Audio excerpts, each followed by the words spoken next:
درود بر شما، عرض ادب. امیدوارم حالتون خوب باشه. با من همراه بشین برای یادگیری زبان آلمانی. کتاب منشن A11.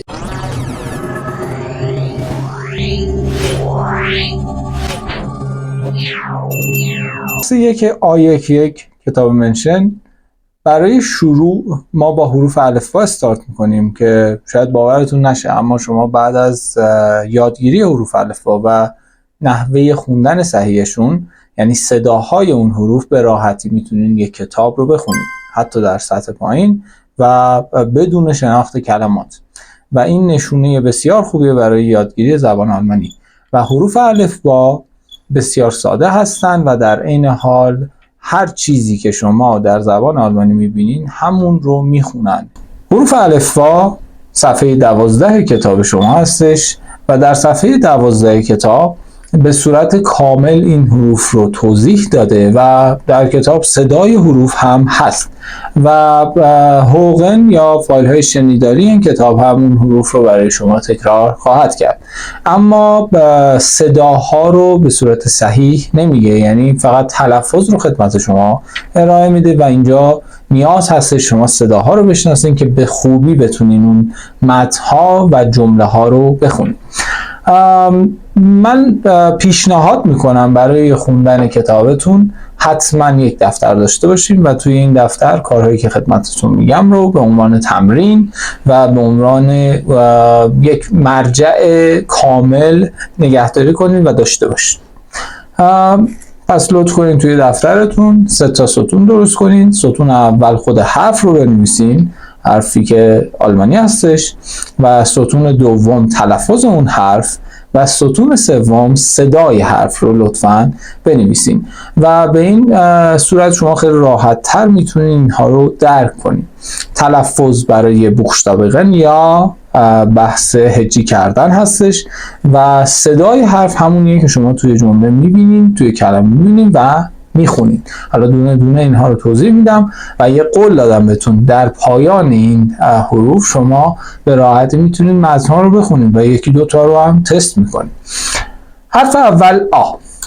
حرف آ صدای حرف آ هستش و تلفظش هم یکیه، یعنی شما در قسمت تلفظ بنویسین آ فارسی آ کلادا و در قسمت صدا هم بنویسین آ، یعنی دقیقاً صدا و تلفظ یکیه. حرف بعدی ب، یعنی ب که کسره داره ما میگیم ب و صدای حرف ب ساکن هستش ب. حرف بعدی س. حالا یه سری تلفظ های دیگه هم ما براش تعریف شده، اما شما سه بگین، سختش نمی‌کنیم. سه و تلفظمون شد پس سه. صدای حرف س و که هست، در برخی کلمات صدای که هم میده. حرف بعدی د، صدای د ساکن. حرف بعدی ا، دیگه مثل انگلیسی نیست که بهش بگیم ای، ما میگیم ا و وقتی داریم مثلا هجی میکنیم، طرف میپرسه ازمون مثلا فلان کلمه چی هستش هجیش، ما دیگه نمیگیم ای، میگیم ا و صدای حرف ا هست. حرف بعدی اف، صدای ف. حرف بعدی گ، پس جی نداریم، گ، صدای گ و ش. اینو به عنوان نکته بنویسین کنارش. در بعضی کلمات پایان اون کلمات صدای ش میده و بعضی از شهرها یا بعضی از حالا نقاط اروپا که آلمانی صحبت میکنن اون گ پایانی رو خود گ میخونن، پس تعجب نکنین. اما توی سیستم هوختویچ و حالا هوگن ها و متنی که با هم میخونیم اغلبا صدای ش در پایان کلمات میده. حرف بعدی ها، تلفظ ها و صدا ه. اوکی؟ و یه نکته داره، در میان کلمات صدای این حرف در اصل حذف خواهد شد و حرف قبل خودش رو کشیده میکنه. مثلا یک فعل داریم به اسم ذهن که ها وسطش هست و این ه رو من خوندم، اما در از ذهن نوشته میشه، اما ذهن یعنی اس ا ها ا ان به صورتی خونده میشه که انگار 3 تا ا پشت سر همه. زن اوکی، به معنای دیدن هستش. حرف بعدی ای. ما این حرف رو آی نمیخونیم و ای بهش میگیم و تلفظ این حرف ای صدای حرف یه‌ای که در فارسی داریم. حرف بعدی یوت. جی نداریم کلا. این حرف رو به هیچ عنوان جی نخونیم مگر در کلمات انگلیسی یا یه سری کلمات استثنا که جلوتر باشون آشنا میشیم و صدای این حرف یه هستش. حرف بعدی کا صدای که. حرف بعدی ال صدای ل. حرف بعدی ام صدای م. حرف بعدی ان صدای ن. حرف بعد او صدای او، یعنی یه الف یه همزه بالاش، خیلی سادهش میکنیم و نکته‌ای که داره جایگاه صداش در دهان شد و ما به راحتی میگیم او. حرف بعدی پ صدای پ، یعنی پی که ساکن هستش، یعنی پی نمیگیم، تلفظ پ. حرف بعدی کو کجاست آمیانه. حرف بعدی ار کو صدای که میده بچه. حرف بعدی ار که صدای غ و ر میده، یعنی یه جایی صدای ر خیلی خالص میده، بعضی جاها قی خیلی کامل میده و بعضی جاها وسط کاره، یعنی از ر تا قی کامل رو شما میتونین توی زبان آلمانی بشنوین و تلفظ کنین و بعضی جاها حالا این شدتش بالا پایین میشه، اما معمولا صدای غ میده بین ر و غ. حرف بعدی اس صدای س، ش، اش در کنار بعضی حروف حالا بتونیم و صدای ز. پس چی شد؟ س، ش، اش و ز. حرف بعدی ت که صدای ت ساکن میده. حرف بعدی او یعنی یو نداریم توی تلفظ، ما باید بگیم او و صدا او هستش. حرف بعدی فاو.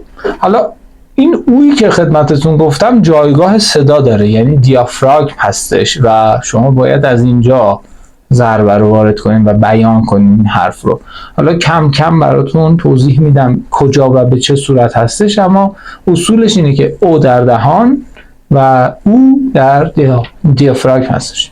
حرف بعدی فاو صدای ف و به هیچ عنوان ما این حرف رو وی نمیخونیم یا و نمیخونیم و اگر حالا باش آشنا باشین برند ماشین فولکس واگن که فولکس همیشه یه و و یه وی و یه دبلیو توی برند بود، این در از فاو هستش که صدای ف میده و به هیچ عنوان صدای و نمیده.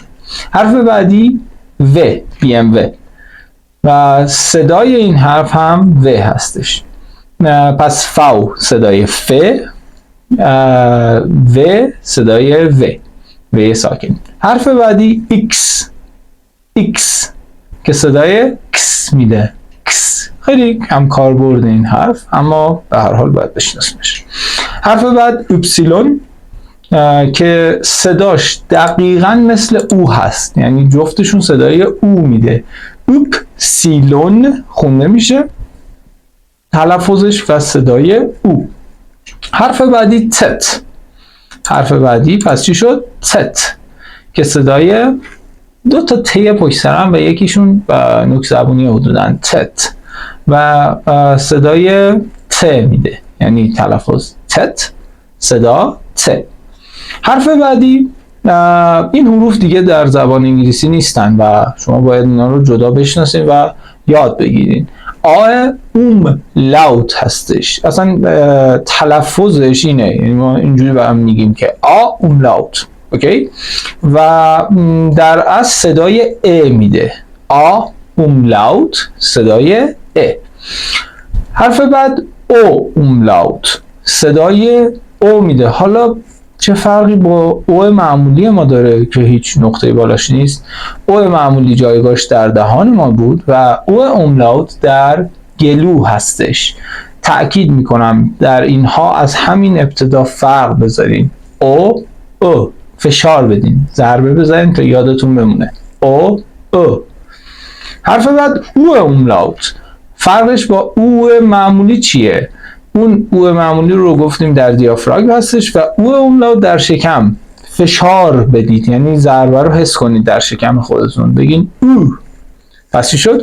او او او او. این تفاوت صدای این کلمات هستن و این حرف ها هستن و جلوتر همه اینها رو باید بتونین کامل ادا کنید تا بهترین و پرفکت ترین تلفظ ها رو داشته باشید. و حرف آخر ما استت هستش.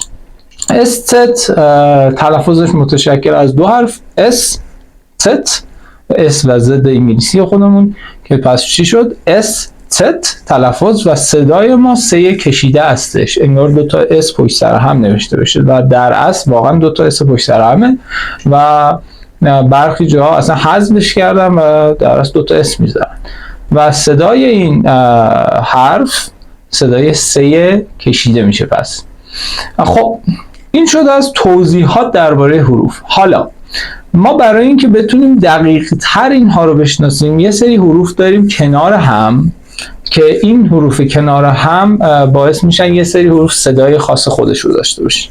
اینها رو انشالله در قسمت بعد خدمتتون توضیح میدم و دونه دونه شون رو با هم چک میکنیم تا بتونیم پرفکت ترین حالت ممکن زبان آلمانی رو بخونیم و صحبت کنیم.